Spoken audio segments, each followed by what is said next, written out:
Hey guys, so I'm currently editing this video actually. I lost the intro footage to it, so I'm just letting you guys know what I'm doing in today's video. I basically sent in my spit and then they sent me back my ancestry and some information about me. So I'm just learning a bunch of that today and going over the information with you guys. So let's get started. So first, let's go over my report highlights. One of my main highlights is that I have an increased risk of having late onset Alzheimer's disease, which is very terrifying. If you didn't know, Alzheimer's disease is basically where you have really bad memory loss, and 60 to 80% of the people who have Alzheimer's usually end up getting dementia. Can't wait to get old.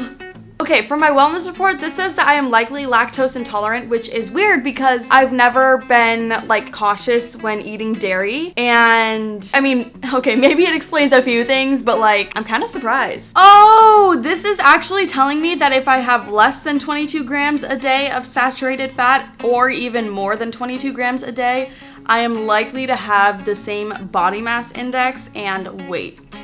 Okay. Ancestry reports. My ancestry composition is 57.6 British and Irish. I am from 8 populations, and on this site I have over 1,174 DNA relatives, and 2 of them are second cousins, which is insane to me because then that means that I could possibly find my dad's family. My dad's real dad passed away, and my dad never really knew where he came from because he was adopted. Now, trait reports! This is really interesting. Okay, so the first one, I feel like this is such a weird thing to test for, and I have no idea how they test for it, but my trait reports, one of my highlights is that my asparagus odor detection is great. I'm very likely to smell asparagus. Like, what? That's so weird. And then I have 2 more in the traits report. It says that bitter taste I can likely taste, and for sweet taste I prefer salty. I think preferring salty is true because if something has a lot of sugar in it, I do like sweet things. There are certain things that are just too sweet for me, like a brownie is way too sweet for me, and that might be just like a normal treat for someone, but that has like way too much sugar in it for me. I'm looking at all of these carrier reports, and it says that I have 0 of 42 reports available, which is making me really happy because this is saying like I don't have a protein deficiency, which is good because I am vegetarian, so there's always a possibility that I would not get enough protein in my diet, so it's good that I am. There's also something in here that I actually wanted to look up yesterday. It's called the maple syrup urine disease type 1B. Basically, what happens to your body on maple syrup urine disease is your blood builds up these chemicals because your body doesn't know how to break them down. As far as my wellness report, I already gave you guys 2 of the highlights, which was the saturated fat and the lactose intolerant, but there are a few more things on here that are kind of interesting. It says that my alcohol flush reaction is that I'm unlikely to flush it, so that means that I should probably not drink alcohol because if I ever for some reason had alcohol poisoning, my body wouldn't be able to flush it as easily. My caffeine consumption, it says that I'm likely to consume more caffeine. I would find that to be true. I feel like if I did start drinking coffee, I would definitely get hooked on it and I would like never be able to stop, but I've never given coffee that much of a chance to be that big of a part of my life just because I don't want caffeine to control my life. Deep sleep, less likely to be a deep sleeper. I can call literally anyone in my life and they will tell you I'm the deepest sleeper that they know. We'll FaceTime my mom. Quick question. Yeah? Who's the heaviest sleeper you know? Pardon me? Who's the heaviest sleeper that you know? You?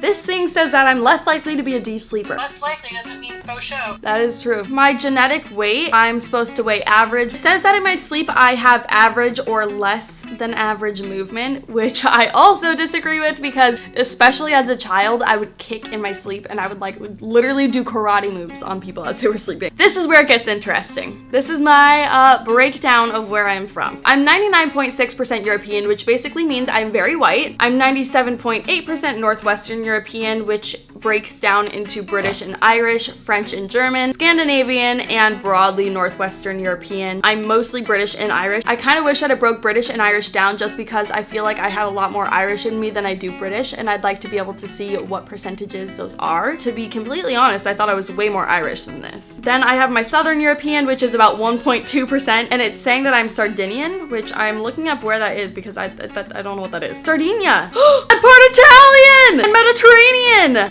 actually way too excited about this. And then the part that confuses me the most, which is the 0.4%, is the Sub-Saharan African, which is West African.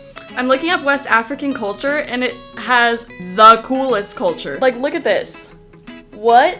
This is all so cool! This next part I really don't want to say because it's so embarrassing and I don't know how it happened. So this next part says that I have more Neanderthal variants than 99% of the customers on this site. First of all, Neanderthal means caveman. So just putting that out there. Second of all, let's see how many people are on the site. Oh my god, they have over 2 million customers. Sorry I keep calling you, but dude, I looked up exactly how many people they have on their platform and they have over 2 million people. You're more Neanderthal than all of those people? Than 2 million freaking people. Oh fuck. I don't know what that means. It's probably best. Fine. They were ancient humans who interbred with modern humans before becoming extinct 40,000 years ago. This report tells you how much of your ancestry can be tracked back to Neanderthals. My overview is that I have 334 Neanderthal variants, and that's more than 99% of the customers on this site. However, my Neanderthal ancestry accounts for less than 4% of my overall DNA. I'm less likely to sneeze after eating dark chocolate. That's a weird variant. I'm less likely to have back hair. I have 2 Neanderthal variants associated with my height, but I want to know what those are. Okay, this is dumb. I have both of the variants that basically mean that I'll be 0.1 inches shorter than average or 0.1 inches taller than average. I have both of those variants, so that basically evens me out. Now this is my trait reports, which have a few weird aspects to them. So this is where it comes to the asparagus odor detection, bitter and sweet taste. It says that I'm likely to not have cheek dimples, which makes sense, but sometimes like I do get a little dimple like here. It says that I'm also likely to not have a cleft chin, but I definitely have a cleft chin. Earlobe type. I'm likely to have detached earlobes. I literally have the most detached earlobes out of everyone I know, and that's no joke. I actually have compared my earlobes to people. Likely to have lighter eyes, longer ring finger.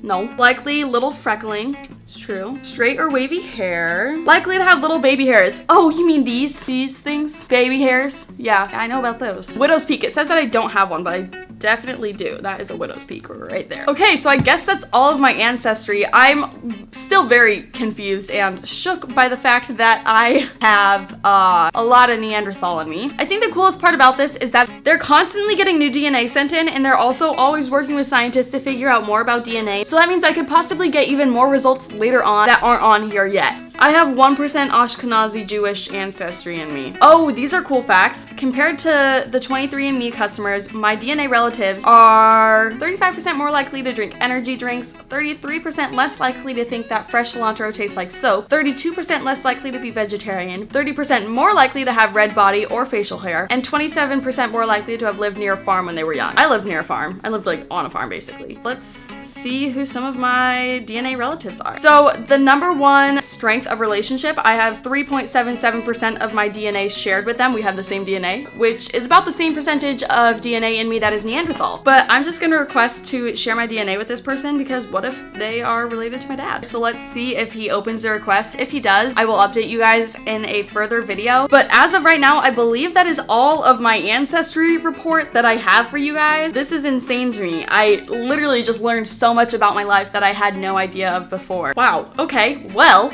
I hope you guys liked this video. If you did, make sure to give it a big thumbs up and subscribe. If you guys want to learn more about your DNA, heck, you might find out we're related. I will leave a link down below to where you guys can go look at this website. This isn't sponsored at all. I actually purchased the package on my own and did it all through myself, but I thought I'd share this with you guys because I think this is a great way to figure out more about yourself. So like I said, I will have the link down below as well as all of my social medias, and I will see you guys later.